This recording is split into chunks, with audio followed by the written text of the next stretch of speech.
Corona जैसी महामारी और बदलते मौसम के बाद कैसे रखें अपने स्किन का ख्याल, इसके बारे में सिवान के सुप्रसिद्ध चिकित्सक डॉक्टर मंजूर आलम से न्यूज इंडिया तक की टीम ने बातचीत की। इस दौरान जानने का प्रयास किया कि बदलते मौसम में कैसे अपने स्किन का ख्याल रखा जाए।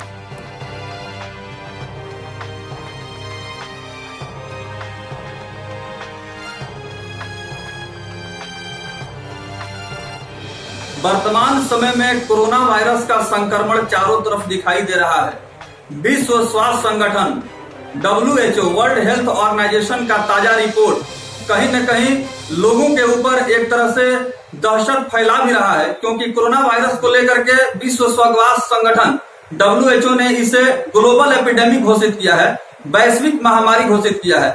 ऐसे में वर्तमान समय में इसका कोई मेडिकल उपाय नहीं है, बचाव और एहतियात ही इसका कारगर उपाय है। अब बदलते हुए मौसम में किस तरह की बीमारियां हो रही हैं, त्वचा से संबंधित किस तरह का इन्फेक्शन और एलर्जी हो सकता है, इस विषय पर बातचीत करने के लिए सिवान के जाने माने स्किन रोग विशेषज्ञ डॉक्टर मंजूर आलम से मुलाकात कर रहे हैं। डॉक्टर साहब का स्वागत है। सर, मौसम बदल रहा है, बरसात की तरफ हम बढ़ रहे हैं, किस तरह से अपने स्किन का हम लोग बचाव करें? इस मौसम में मोस्टली फंगल इन्फेक्शन हो जाता है। इससे हम लोग ऐसा करें कि भीगने से बचें, पानी से बचें और भीगे हुए कपड़े यूज ना करें। भीगे हुए कपड़े अगर यूज करते हैं तो मोस्टली चांस रहता है कि फंगल इन्फेक्शन हो जाएगा लोगों को।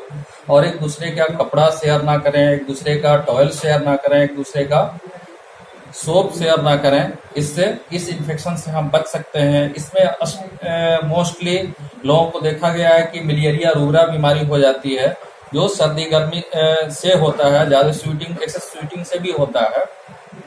तो इससे हम बचें कि एक्सेस स्वेटिंग नहीं हो, सनलाइट में कम से कम जाए, कॉटन कपड़ा यूज करें। कॉटन कपड़ा जो भी गारमेंट है कॉटन यूज करने का कोशिश करें। जी डॉक्टर साहब, बचाव के लिए जो आप सुझाव दे रहे हैं, आप बतलाएं कि बदलते हुए मौसम में बहुत सारी त्वचा से संबंधित समस्याएं सामने आती हैं और बहुत ऐसे लोग हैं जो कि अनुभव के आधार पर दवा खरीदते हैं मेडिकल स्टोरेज से, बिना किसी डर्मोलॉजिस्ट से संपर्क किए। कितना यह खतरनाक हो सकता है?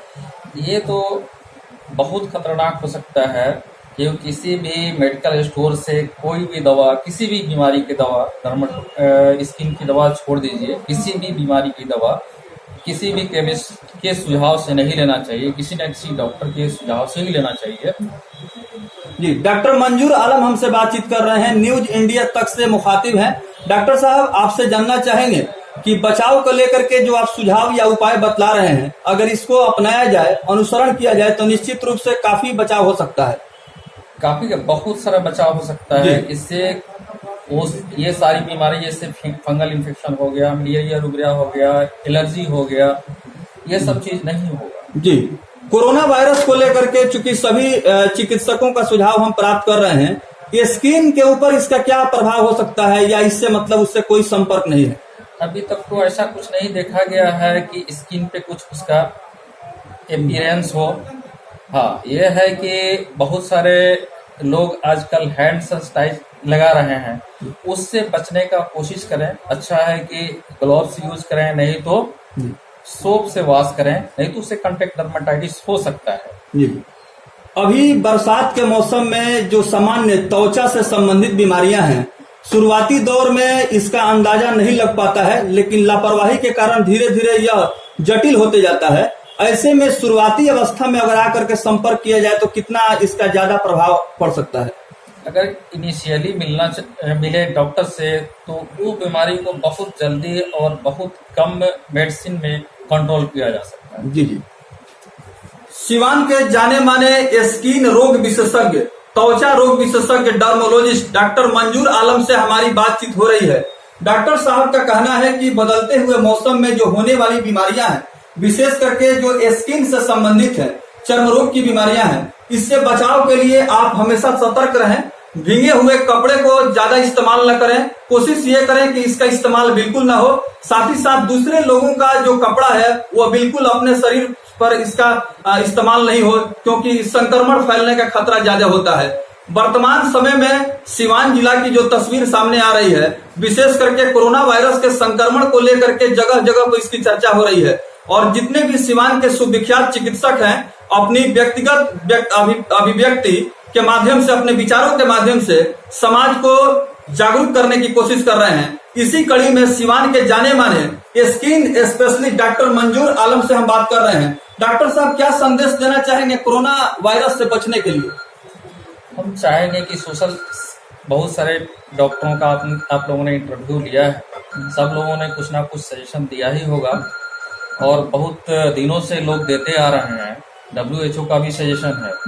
हम चाहेंगे कि सबसे पहले सोशल डिस्टेंसेस बनाकर रखें, एक दूसरे का जो भी चीज है यूज ना करें, हैंडशेक ना करें। ये मतलब काफी कारगर है। मास्क वगैरह, हाँ, मास्क यूज करें, समय समय से हैंड वॉश करें। हैंड वॉश मोस्टली सोप से करें या हैंड वॉश से करें। सर, आपके यहाँ आने वाले जो लोग हैं, कोरोना वायरस का संक्रमण का प्रभाव है, ऐसे में सावधानियां बहुत जरूरी है। किस तरह से आपके जो असिस्टेंट है, जो सहयोगी हैं, लोगों को गाइड कर रहे हैं? हम तो सब पेशेंट को बोला गया है कि टेम्परेचर लें, टेम्परेचर लिया जा रहा है, प्लस हैंड सैनिटाइज करवा कर ही अंदर भेजा जा रहा है। सबों को कोशिश किया जा रहा है कि मास्क लगाकर ही क्लिनिक के अंदर आए या बाहर भी वेटिंग लॉबी में बैठे हैं तो मास्क लगा के ही बैठे और सोशल डिस्टेंस बना के बैठे। इस तरह से लोगों में काफी जागरूकता आई है। सिवान के जाने माने स्किन स्पेशलिस्ट डॉक्टर मंजूर आलम का कहना है कि बचाव ही कोरोना वायरस के संक्रमण का सबसे आसान उपाय है। सतर्कता के वजह से ही हम बचाव कर सकते हैं और जिस तरह से न्यूज इंडिया तक मीडिया के माध्यम से लोगों तक सुविख्यात चिकित्सकों का मेडिकल सजेशन पहुंचाने का जो मैं प्रयास कर रहा हूं, निश्चित रूप से इसका प्रभाव लोगों के ऊपर दिखाई दे रहा है। लोग अपने स्वास्थ्य के महत्व को समझने लगे हैं और हेल्थ और हाइजीन को लेकर के काफी सतर्क दिखाई दे रहे हैं। यहाँ आने वाले मरीजों को बिल्कुल कहीं न कहीं डॉक्टर साहब के जो सहयोगी हैं वो समझा रहे हैं कि आप भीड़ न लगाएं, दूरी बनाकर रहें, सोशल डिस्टेंसिंग जो भारत सरकार का गाइडलाइन है उसका अनुपालन किया जाए। धरातल पर इसका परिणाम सामने आना चाहिए, तब जाकर ही भारत सरकार के लॉकडाउन के द्वारा लाए गए जो नियम है, जो कानून है, उस पर हम खरे उतर सकते हैं और अपने इस देश की रक्षा कर सकते हैं। उम्मीद की जानी चाहिए न्यूज इंडिया तक के द्वारा चलाए जा रहे सामाजिक जागरूकता अभियान कार्यक्रम के माध्यम से लोग निश्चित रूप से सचेत और जागरूक हो जाएंगे। कोरोना वैश्विक महामारी जो हमारे सामने इस समय चुनौती के रूप में सामने आ रही है, इस पर हम विजय प्राप्त करेंगे। डॉक्टर साहब, बहुत बहुत धन्यवाद।